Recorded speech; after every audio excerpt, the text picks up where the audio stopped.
자꾸만 언론에서 변명문이라는 단어에만 자꾸 집중을 하는데 네. 그 별로 의미 없는 얘기고요. 저 얘기는 본인이 굉장히 확신범이다. 자기 스스로의 신념에 가득 차서 네. 뭔가를 했다라는 걸 보여주는데 우리가 이제 그런 얘기 하잖아요. 정의가 지나치면 잔인해진다. 이런 얘기가 있어요. 근데 사람들이 모두 자기 자신이 하는 게 옳고 나는 정의로운 행동을 한다라고 생각을 하지만 그것이 결국은 불의로 귀결되는 경우가 많거든요. 특히 이 시대가 우리가 이 포노사피엔스라고 해가지고 요새는 여기 핸드폰하고 이렇게 우리가 보는 시간이 너무 길잖아요. 네. 근데 요새는 AI가 있어가지고 자기가 원하는 컨텐츠만 이렇게 뽑아서 올려줍니다. 그러면 자기가 보고 싶은 내용만 보는 시간이 점점점 길어지고 있어요. 그러면은 계속해서 우리 1차 사회화기관인 가정도 좀 무너져 있죠. 2차 사회화기관 학교의 공교육도 좀 무너져 있죠. 그다음에 3차 사회화기관이라는 사회의 뭐 직장이라든가 이런 데에서의 관계성 이런 것도 굉장히 많이 무너져 있습니다. 그러면 이재명 대표 습격 피의자 구속. 오늘 첫 번째 기사는 지역신문 부산일보의 일면으로 시작을 합니다. 이재명 대표를 습격한 피의자 어제 영장실질심사가 있었습니다. 근데 보시는 것처럼 구속, 영장이 발부가 됐습니다. 보면은 어제 영장실질심사가 20분 만에 끝났습니다. 거의 들어가서 저는 누구누구입니다.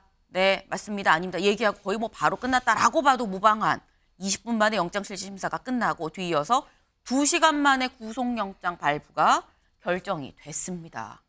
일사천리 속전속결로 쭉쭉 진행이 됐다라는 건데 다음 기사를 좀 같이 보겠습니다. 영장실질심사를 받으러 들어가는 피의자 김모 씨한테 기자들이 왜 그러신 겁니까? 라고 당연히 물어봤겠죠. 이재명 습격범 김 씨, 8쪽 변명문에 역사적 사명 갖고 한 일이다 라는 얘기가 실려 있었습니다. 들어갈 때 목소리 직접 들어보고 오시죠.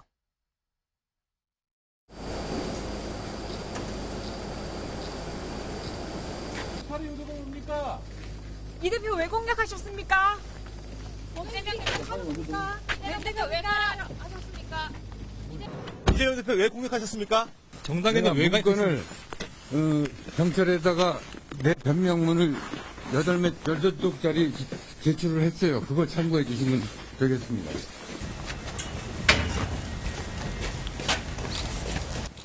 선생님 법정에 뭐라고 소명하셨습니까? 제출한 진술서에는 어떤 내용이 있습니까? 잠시만요, 좀 갈게요. 하고 싶은 말 없으실까요? 지금 심정이 좀 어떠신가요? 경찰에 진술한 거 그대로 했습니다. 뭐라고 하셨는데 좀 얘기해 주시면 안 될까요? 범행 공모한 사람 있습니까? 경찰에 네. 피해자 김 씨한테 기자들이 물었더니 그렇게 얘기했습니다. 내가 경찰에 8쪽짜리 변명문 썼으니까 그거 한번 보세요. 거기 다 있습니다. 라고 얘기를 했습니다. 그래서 뭐라고 적혀 있나 봤더니 대략 이렇게 적혀 있다고 합니다. 지난 정부 때 부동산 폭망, 대북 구려 외교 등 경제가 쑥대밭이 됐다. 윤 정부가 들어섰지만 이재명 대표가 당대표로 나오면서 거대 야당 민주당이 이 이재명 살리기에 올인하는 형국이다. 이대로는 총선서 누가 이기더라도 나라 경제는 파탄난다. 라는 내용과 함께 나는 역사적 사명을 갖고 이 범행을 했다라는 얘기가 같이 실려 있었다고 합니다. 참 의아한 부분이 김상일 위원님. 네. 너무 당당해서 당황스러울 정도예요. 왜 그러셨습니까? 변명문 있어요. 보세요. 이런 느낌인 거거든요. 어떻게 보셨어요? 저게 이제 자기 확신이 너무 강하니까 이제 저런 행태가 나오는 거거든요. 네. 근데 이제 문제는 뭐냐?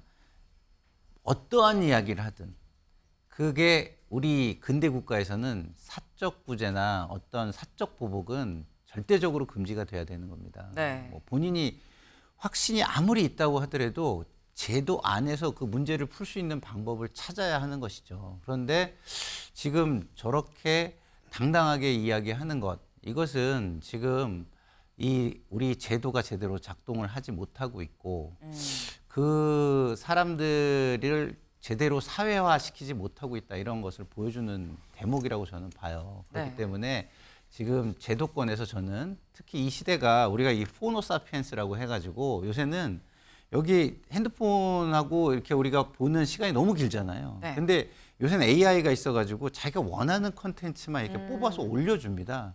그러면 자기가 보고 싶은 내용만 보는 시간이 점점점 길어지고 있어요. 그러면은 계속해서 우리 1차 사회화 기관인 가정도 좀 무너져 있죠. 2차 사회화 기관 학교의 공교육도 좀 무너져 있죠. 그다음에 3차 사회화 기관이라는 사회의 뭐 직장이라든가 이런 데에서의 관계성 이런 것도 굉장히 많이 무너져 있습니다. 그러면 국회의원들이나 정치하시는 분들이 이런 사회의 변화에 대해서 앞으로 어떤 제도들을 더 강구해가지고 마련할 것이냐 이런 고민을 좀 선도적으로 많이 해주셔야 된다 이런 생각이 좀 들어요. 저는. 네. 자기 확신범인 것 같다라는 말씀을 하셨어요. 근데 아무리 어떤 본인의 확신이 있다고 해도 그 확신이 뭐 맞고 틀리고를 일단 떠나서 확신이 있다고 해도 사적 제재는 있을 수 없는 거고 그리고 그런 부분에 있어서 자기 확신을 갖고 한 이런 확증 편향적인 이런 부분들은 제도적인 측면으로 사회가 좀 움직일 필요가 있다라는 말씀을 같이 지금 주셨습니다. 근데 당당한 모습도 당당한 모습입니다만 지금 본인이 얘기했죠. 내가 8쪽짜리 변명문이 있어요. 그거 보세요. 라고 얘기를 했습니다. 근데 김종혁 의원님, 변명문이라는 얘기 들어보신 적 있나요? 기자 생활 하시면서? 없습니다. 근데 저거 제가 보기에는 그냥 네.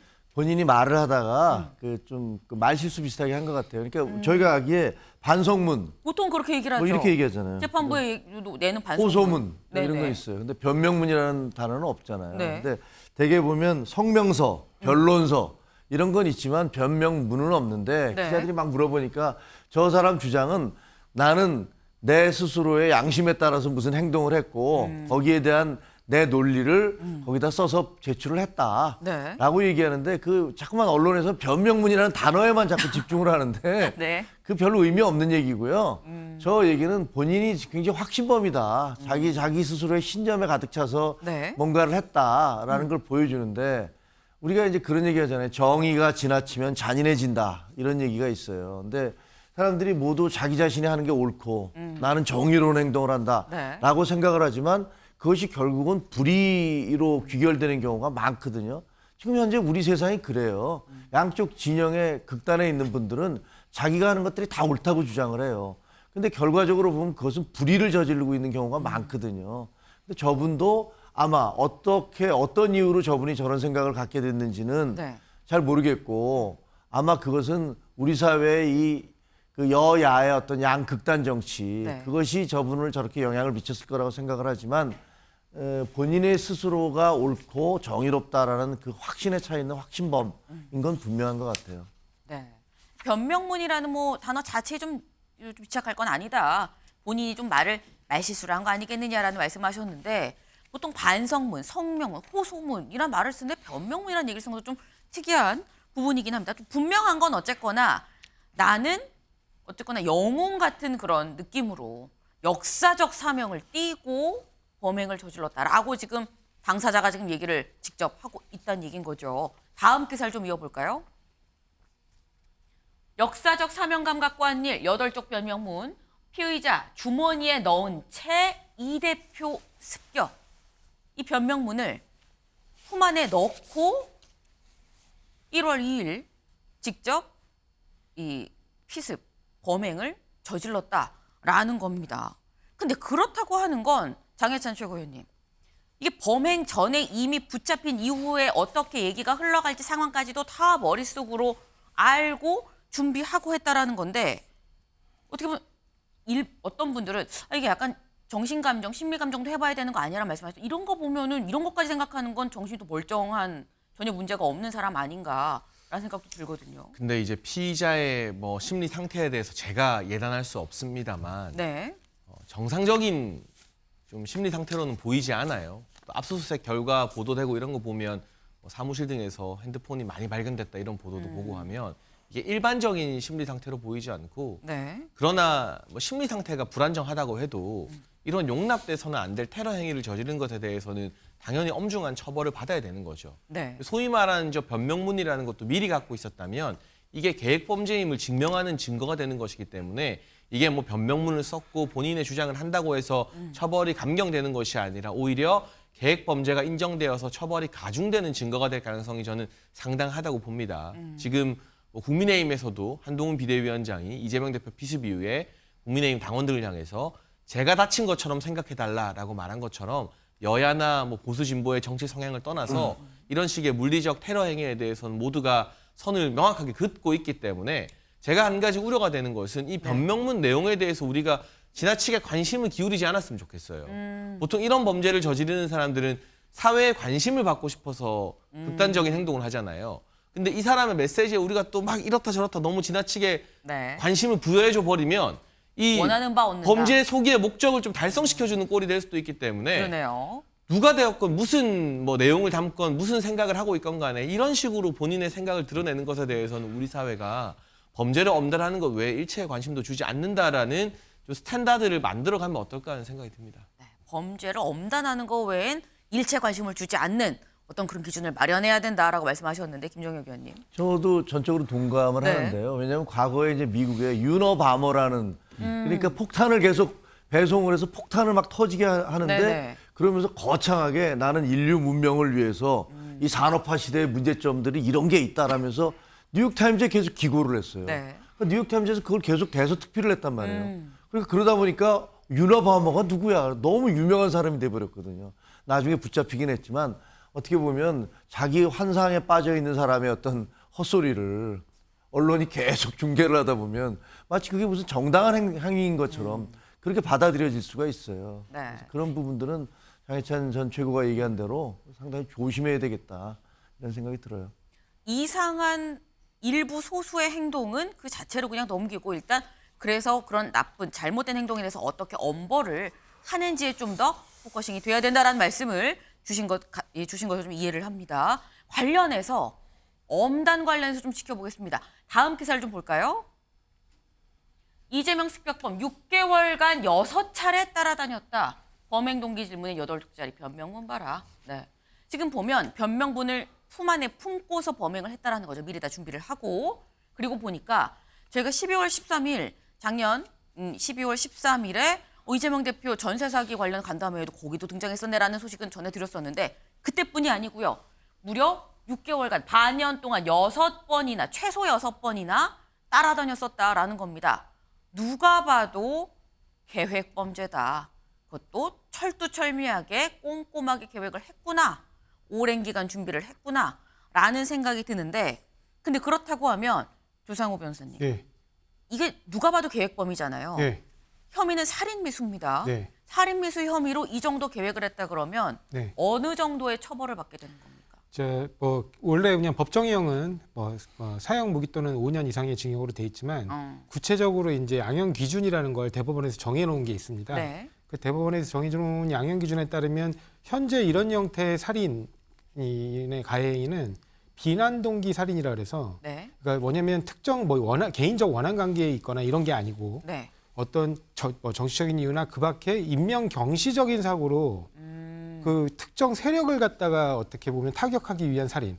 근데 그 중에 한 명에 그친 경우에 네. 해당하거든요. 그런 걸 보통 이제 비난 동기 살인이라고 하는데 그런 살인의 경우에는 만약에 이게 기수였다면 네. 미수가 아닌 기수였다면 최소 18년에서 왜냐하면 이게 그 가중 요소가 적용이 돼요. 계획범죄 네. 살인이기 때문에 그래서 최소 18년에서 무기까지 이제 선고가 원래 양형 기준상 정해져 있습니다. 무기 이상으로. 미수가 되지 않았을 경우에 말씀을 그렇습니다. 이제 그런데 만약에 이제 미수의 경우에는 네. 하한을 3분의 1로 감경해서 보기 때문에 최소 6년 이상 또는 무기. 그러니까 이제 지금 미수에 그쳤기 때문에 그러니까 사형까지는 아니고요. 네. 그 최소 6년 이상에서 6년에서 무기 정도까지도. 무기까지 선고하도록 정해놓고 있고 네. 실제 사례에서는 이런 케이스가 있는 경우에는 보통 최소 10년 이상이고요. 15년 내외가 선고되는 것으로 알고 있습니다. 네.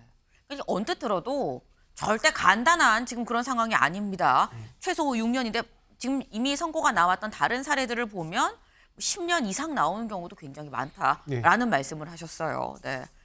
사실 이 몇 년형을 받게 되는지는 이제 재판부가 나중에 기소가 되고 재판부가 결정을 해야 될 부분입니다만 아까 엄단, 엄벌 얘기가 나왔죠. 그 부분도 아마 고려가 되지 않을까 하는 생각을 같이 해봅니다.